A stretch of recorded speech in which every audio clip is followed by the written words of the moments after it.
وقال الذين أشركوا لا الله ما عبدنا من دونه من شيء نحن ولا آباؤنا ولا حرمنا من دونه من شيء كذلك فعل الذين من قبلهم فهل على الرسل إلا البلاغ المبين ولقد بعثنا في كل أمة رسولا أن اعبدوا الله واجتنبوا الطاغوت فمنهم من هدى الله ومنهم من حقت عليه الضلالة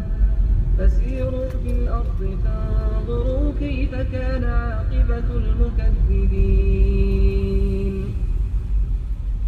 إن تحرص على هداهم فإن